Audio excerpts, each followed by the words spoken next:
coming up on Sports Night. Men's basketball hosts a wild Sunday matinee against Nebraska. The Lake Show faces a Natty rematch in a brand new foe. And women's basketball bounces from the Midwest to the East Coast on a road trip. What's up, guys? It's halftime from McCormick Foundation Center in an emphatic matchup between myself and Matt Campbell. We are super pumped to be on the show, and as always, it's Pearson Strengwist here for WNUR. Whoa, okay, lock in. It's the wrong club, dude. You gotta slow down. Hey, what can I say? Force of habit. Of course, we have the pleasure of being on Northwestern News Network, and hey, though, for our loyal viewers, Matt, who may have forgotten, what show are we on? Well, it's Thursday night. We're live from the studio. 2 first years on desk for the first time in 2025. Need I say more? It's Sports Night. Right now!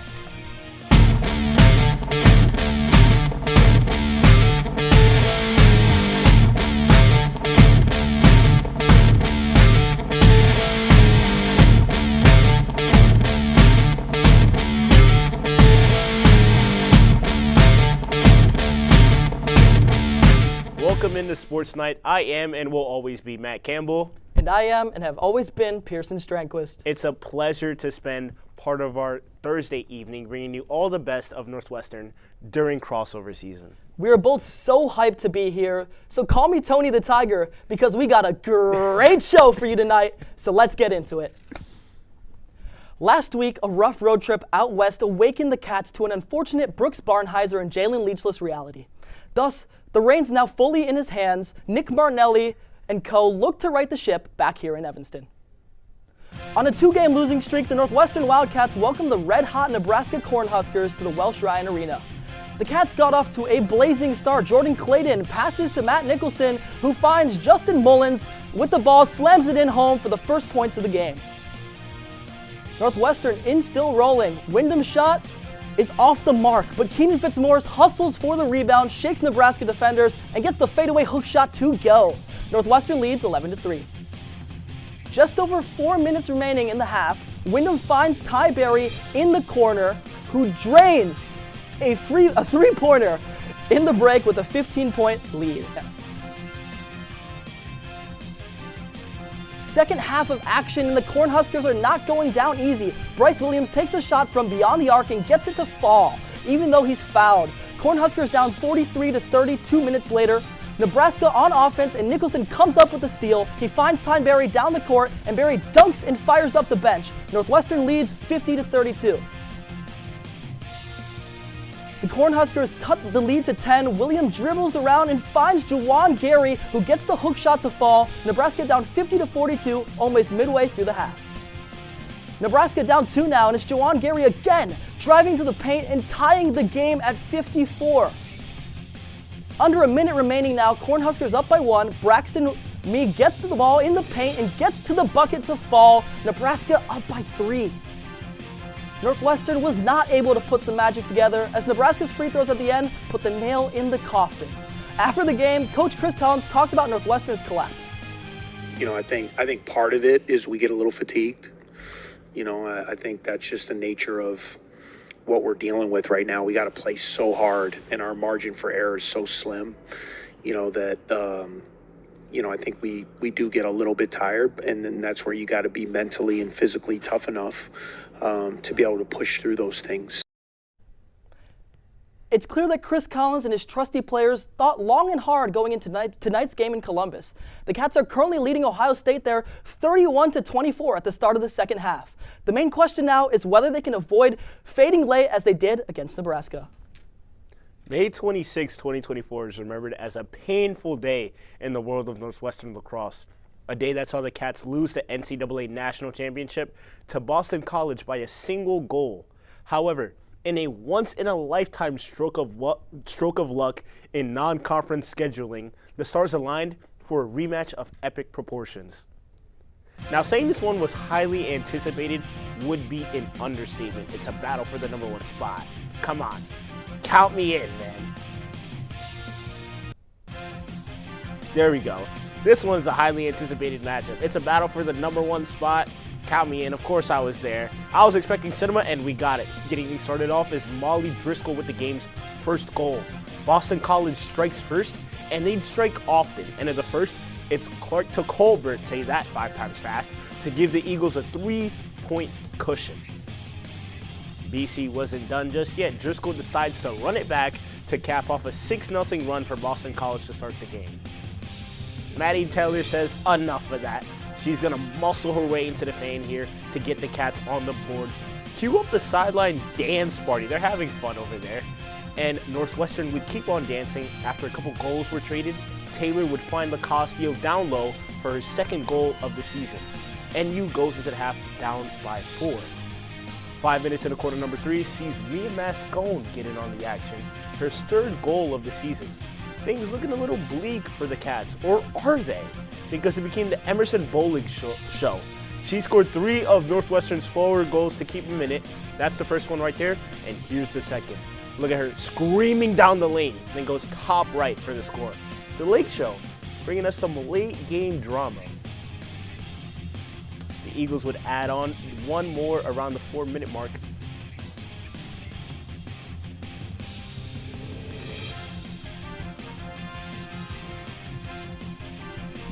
We have a matchup between the Niagara Purple Eagles now at the Ryan Fieldhouse. Niagara jumped out to an early 1-0 lead, but Sam Smith converts on this free position for her 4th goal of the season, tying the game up at 1. And that wasn't the end of Smith's day. Sammy White finds her in the crease. She buries it for her 2nd goal of the quarter. Cats now up by 6. Penn transfer Nikki Miles breaks into the crease and bounces one in for her 1st goal of the day. Bit of an awkward shot from Miles, but hey, if it ain't broke, don't fix it. Late into the 2nd quarter, with the Cats up by 10, Miles feeds Maddie Taylor, who scores her 20th goal of the season. Northwestern would go into the locker room up 16-4. Back here in the second half, and the Cats would pick up right where they left off. The freshmen Aditi Foster and Claire Morosi connect and find Morosi with the finish, the play scoring her 1st career goal. Late 4th quarter now, and Alexis Ventresca wants in on the fun. She fires one from the outside of the crease that finds the bottom corner, giving the Cats their 21st goal of the afternoon. Northwestern would close this one out with a beautiful catch and shoot by Foster to win 22-5. Taylor led the team with 6 goals, while 13 total Wildcats found the back of the net. With their resounding triumph in the inaugural battle of the NUs, the number 3 ranked Wildcats will look to build on that momentum when they host the number 25 Colorado Buffaloes right here tomorrow in Evanston. When we come back, we'll see if the Cats were able to extinguish the Boilermakers. Don't go anywhere.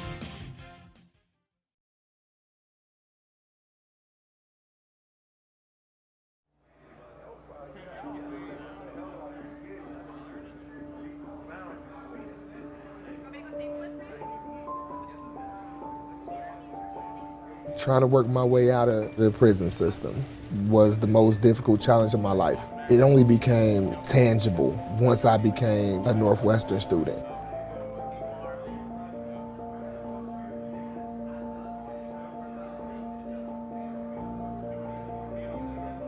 One, two, three, four.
My relationship with Giannis is unique. We're from the same country, we're from the same city.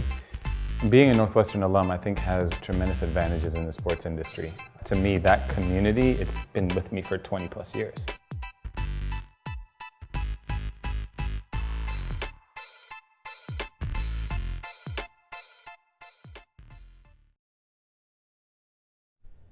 And we are back in the studio for Sports Night. Matt, my guy, if you're gonna cough, how about you turn that way? I'm not trying to catch noro, man. I avoided it for the past month. Dude, I live on South Campus. I'm far away from Noro. If anything, I should be worrying about the guy that lives in Elder, you know, like the place where Noro actually started. Hey, fair enough, fair enough. Hashtag wasn't me. But you know who was away from the outbreak this past week? Northwestern's women's basketball. Disease was among the least of worries for Kaylee Walsh and company. Instead, it was finding their way back into the tournament picture, and that journey started in West Lafayette. Northwestern women's basketball traveled to West Lafayette last Wednesday, looking to record its first pair of back-to-back conference wins since the 2021-22 season. We'll pick things up here in the middle of the first quarter with Northwestern up by 4. Purdue looking to drive, but Kaylee Walsh with the block, and Taylor Williams takes it other way, going coast to coast. She'll square up her defender, hits a nice spin move as she helped the Cats to a 19-15 lead at the end of the first. It took a little bit of time, but the Boilermakers found their footing, and with just over 2 minutes remaining in the half, Kendall Poirier pulled out a spin move of her own to extend Purdue's lead to 7. Hoping to finish the half strong, Northwestern would inbound to sophomore Casey Harder. She drives down the lane, gets past her marker, but cannot get the layup to fall. Purdue would enter the half with a 4-point lead. Purdue kicked off the third, much like it started and finished the second. After another Kaylee Walsh block, the ball would find its way to Ella Collier, whose 3 helped put the Boilermakers in the driver's seat, 50-39 heading into the fourth. With 9 minutes left to go, Kaylee Walsh would hit this big 3, cutting the deficit to just 6. The Cats would hope to claw their way back. However, after a timeout, Sophia Swanson would answer the call with her second 3-pointer of the day, and Purdue would not look back at all. Despite a 17-point and 12-rebound performance from Taylor Williams, it would be Purdue taking this one 75-60 as the Cats fall to 8-15 on the season and 1-11 in the Big Ten. Monday night, Northwestern's women's basketball closed out its 2-game road trip at Rutgers. The Scarlet Knights may have won the tip, but the Wildcats wasted no time. Within just 20 seconds of gameplay, graduate forward Taylor Williams swiped the ball, leading to a fast break and the Cats' first bucket of the night.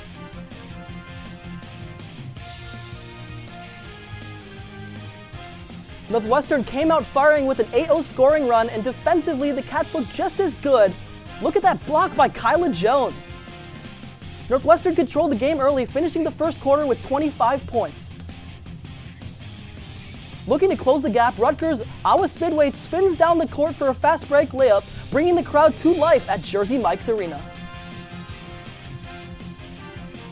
Lisidibi leading the charge, Rutgers cut the deficit to 7, but Kaylee Walsh scores a putback buzzer beater just before the half, putting Northwestern up by 9. Now in the third, Casey Harder brings it up, sends an overhead pass to Grace Sullivan, who tosses it into Walsh, and gets kicked back out to Harder on the left wing. She drives in the lane and scores. The Cats hold the lead. With Rutgers' leading scorer sitting most of the third quarter out with 4 fouls, the Scarlet Knights enter the final period trailing by 8. Now 3 minutes remaining. Caroline Lau swings it to Walsh. She sends it to the left wing. Daly drives inside but dishes it to Williams, who sprints to the rim for an easy layup. Despite a hard effort by Rutgers, they couldn't close the gap in time, and the intentional fouls began. But it was just too late. For the first time this season, the Wildcats pulled off a road conference win, beating Rutgers in New Jersey 69-59. And the Cats are looking to keep it going in the Welsh tonight after that juicy win at Jersey Mike's, facing off against the number 21 ranked Maryland Terrapins. Our sports director extraordinaire, Leo Tesler, is in the arena joining us for a live halftime report as Northwestern may lead or may trail. We'll find out. Leo, what have you seen out of the squad tonight?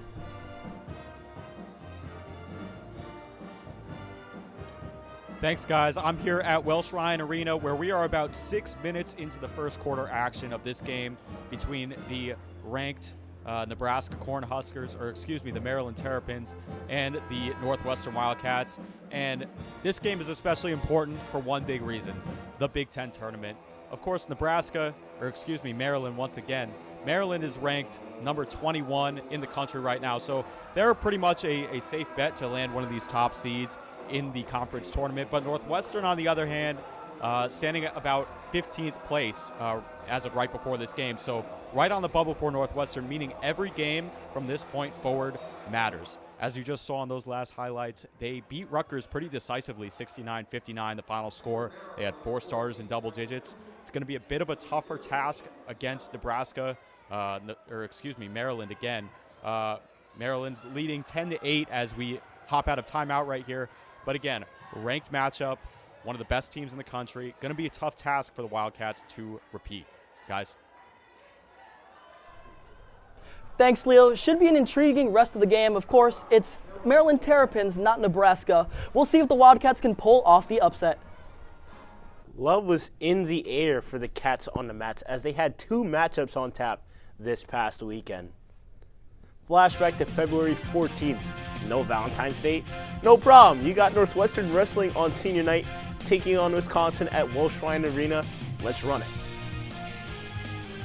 We'll start with the 174-pound bout. Northwestern's Aiden Vandenbush trying to escape, but he's brought to the ground for a Wisconsin takedown. Wisconsin's Luke Condon getting the first victory of the day. Northwestern now tied at 3 with the Badgers, and it's Evan Bates getting to work in the 197 weight class. He ends up dominating with a 16-1 tech fall win. And let's get to the heavyweights coming up in a second. Dirk Morley down big early, 9-2 in the first. But check this out. Let's fast forward to the third. He's a takedown away from tying it up. Can he get it? He's on top right here. He'll get the leverage and gain control. Give him 3. Morley with the big comeback, propelling the Cats for the rest of the way. Northwestern keeps rolling. Sam Cartella doing Sam Cartella things. Come on, guys. Another tech fall to keep his solid season going. And Northwestern gets the senior night win, taking the last 4 bouts for their second conference dub of the season. Northwestern Wrestling now headed to Iowa City on Sunday to take on the 3rd-ranked Hawkeyes. The Cats looked for an upset against the Iowa squad, which sported an impressive 13-1 record. Trevor Chumbley leads off for the Cats in the 157-pound bout. He scores the first points of the day on this escape.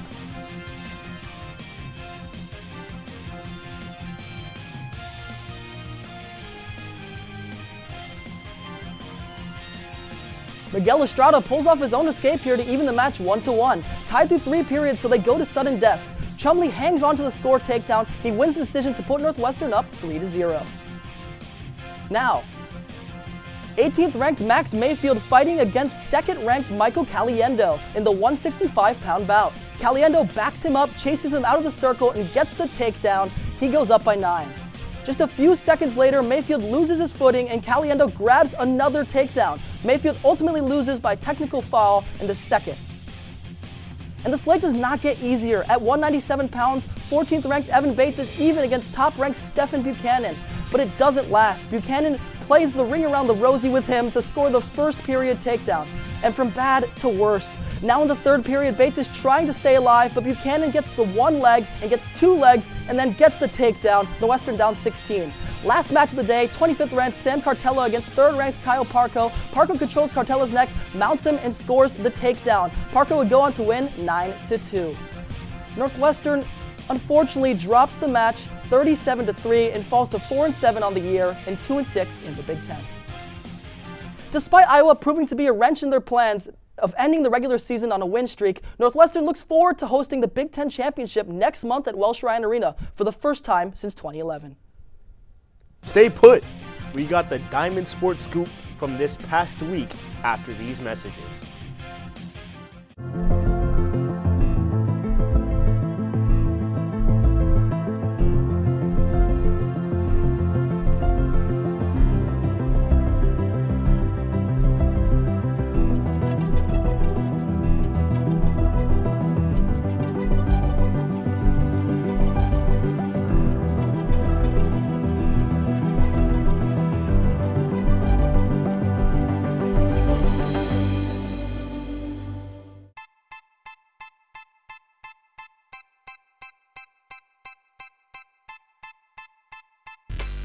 My relationship with Giannis is unique. We're from the same country, we're from the same city.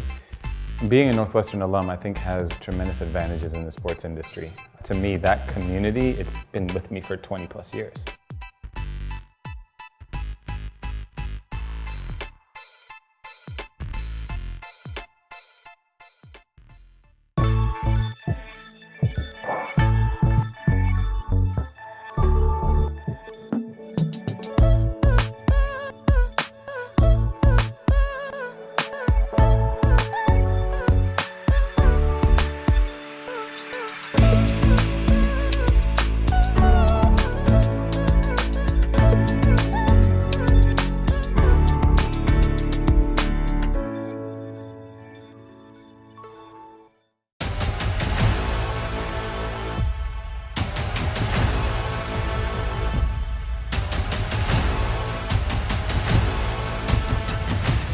Ready, set, yellow.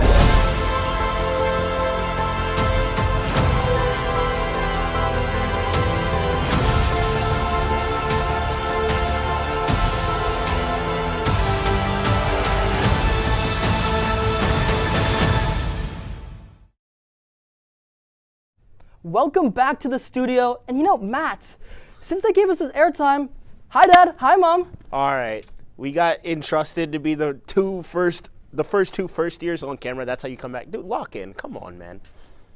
Hi, Mom. Welcome back to Sports Night. Come on, man. You know what? It's fine. With both moms now pleased, we go to the other important women in our lives, Northwestern softball. After a 3-2 start to the season in Clearwater, the Wildcats headed down to Baton Rouge for the Purple and Gold Challenge, where they opened up the competition with a matchup with number 18 Virginia Tech.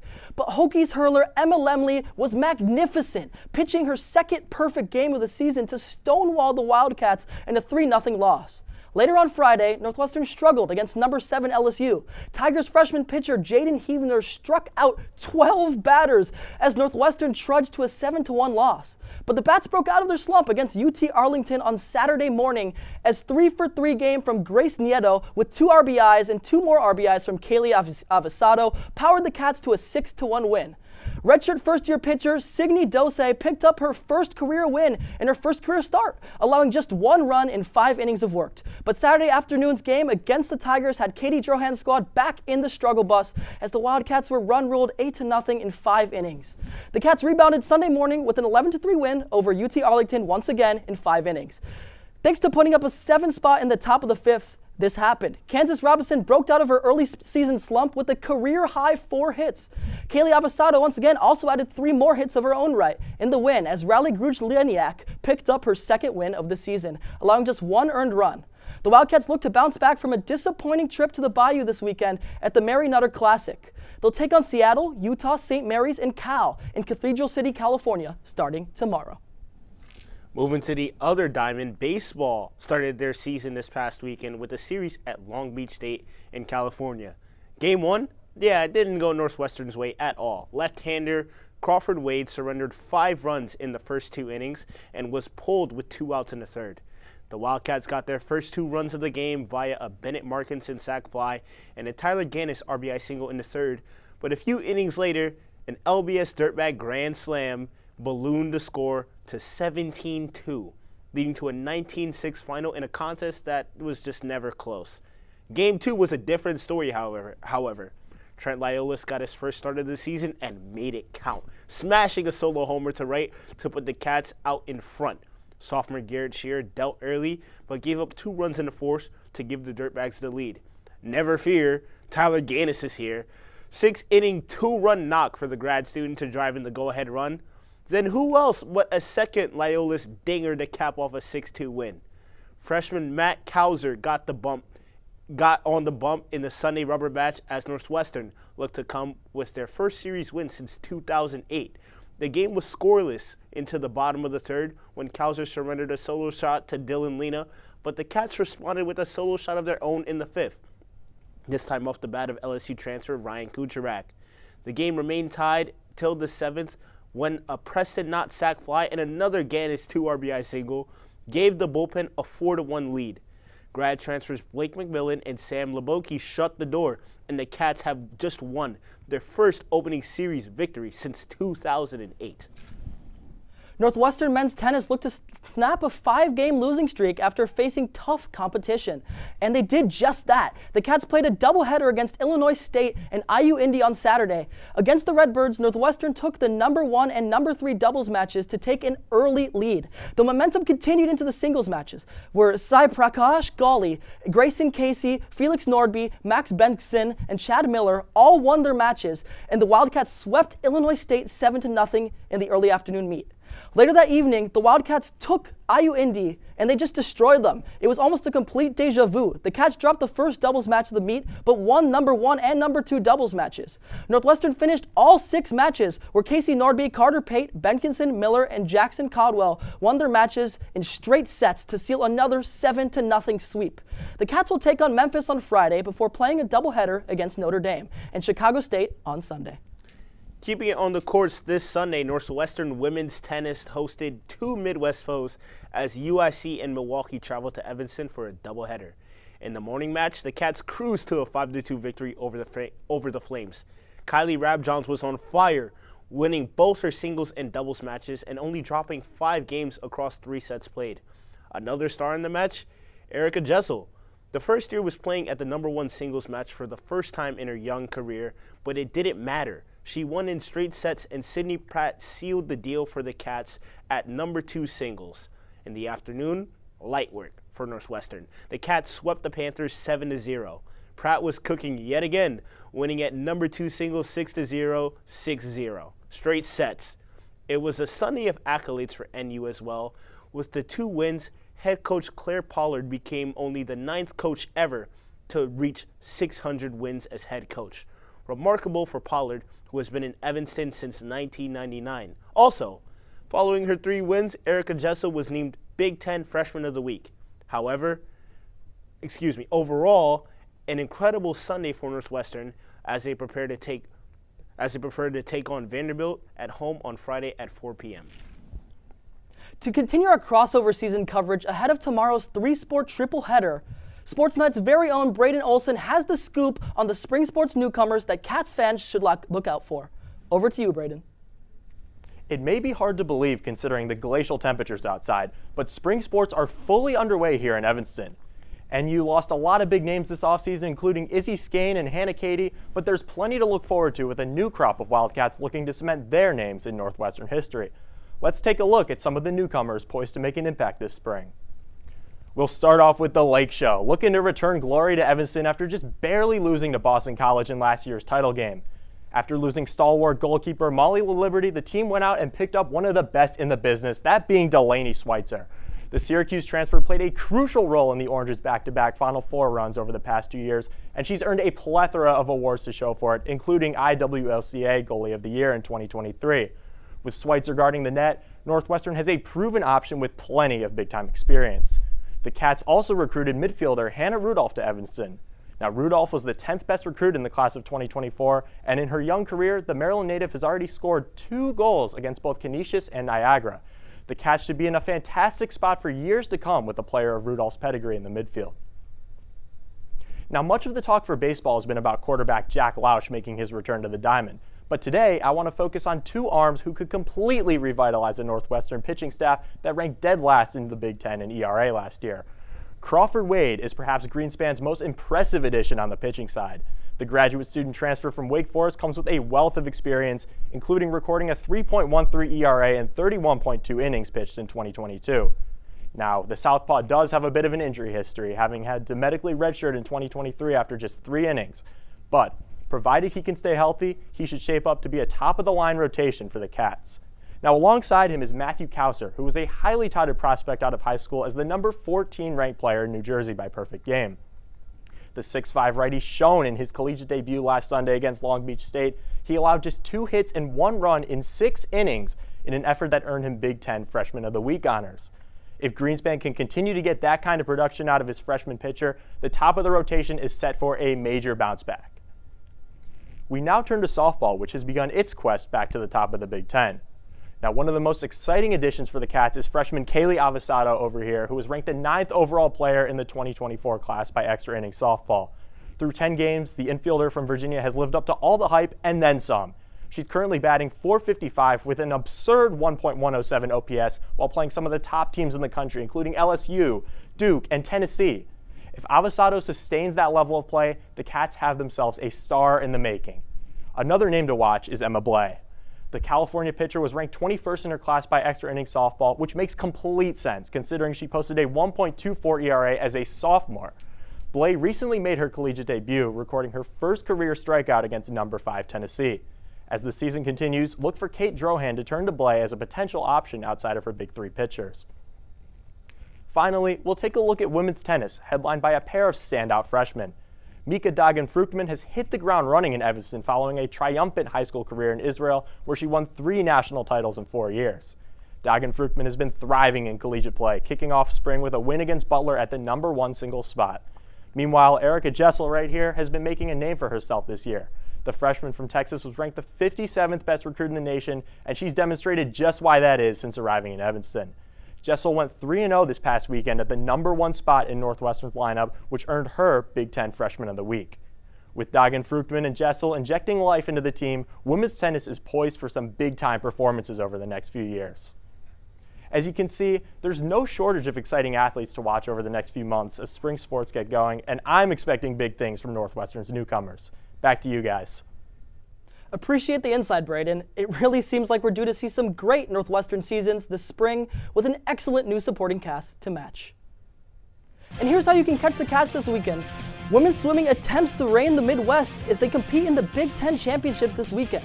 Lacrosse welcomes in number 25 Colorado in a Friday night classic. And of course, women's basketball embarks north to Madison to face off against Wisconsin in a must-win game. And with that, we're going to go to a quick commercial break. Make sure you grab your popcorn and stay with us as we reveal the plays of the week right after this.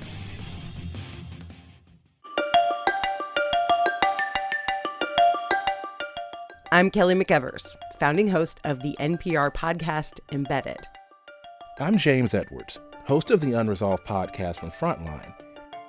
I'm Antonia Cereijido, former senior producer of Anything for Selena podcast and current executive producer at Elias Studios.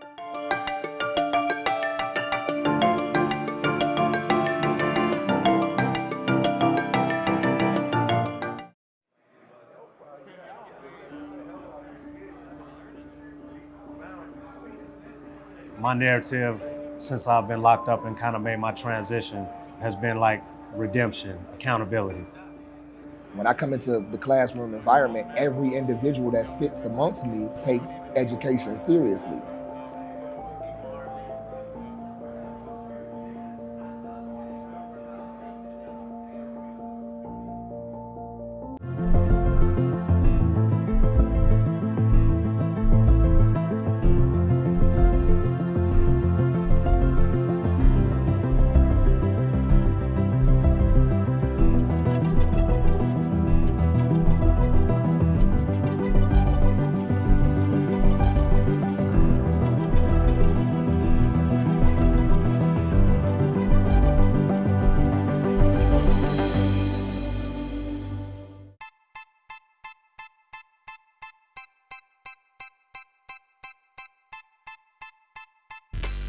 My relationship with Giannis is unique. We're from the same country, we're from the same city.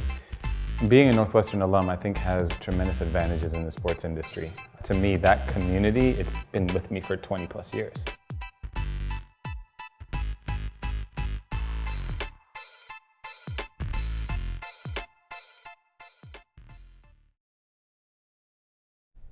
Welcome back to the studio. We're reaching the end of the show, but before then, let's get to everyone's Whoa, favorite. hold on, man. Jumping the gun for the second time? What happened this time, Matt? Dude, you forgot the saying. What thing? Dude. Oh, yeah, you're right. Let's see who brought the boo on this week's edition of Plays of the Week. Can't believe you forgot the thing. Oh, my bad. Coming in at number 3, women's basketball on the road against Rutgers. Taylor Williams grabs the ball off the tip from Melanie Daly. Williams takes it up the court herself. She pops it out to Kyla Jones, who feeds Williams back inside for the easy layup. Nice one there for the Cats. Here we go. Number 2, men's basketball against Nebraska. Justin Mullins drives and says, "Get up or get out the way." Cats starting off hot. Here we go. Number 1, back to the Lake Show. It's a Didi Foster feeding Claire Morosi inside. First career goal. Let's take another look in a second. The quick pass to Morosi goes down low, and the swing to put it in the back of the net. The Lake Show dominates Niagara. What a shot, man.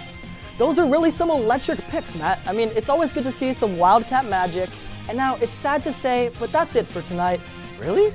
Yeah, our job here is done. But a great run, and it's time to hang him up for now. That can't be it, man. I'm having way too much fun right now. As am I, Matt. I really am. And I hope the viewers back home had as good of a time as we had. We really appreciate your support. Don't fret though, Sports Night is of course back next week. But until then, be sure to follow us on Instagram at NNN Sports and on X/Twitter at NNN_sports. On a personal note, to my godfather Chris walking up in heaven, I hope our first show made you proud. For Pearson Strengquist and the rest of us at Northwestern News Network, I'm Matt Campbell. We'll see you next time. Good night and go Cats.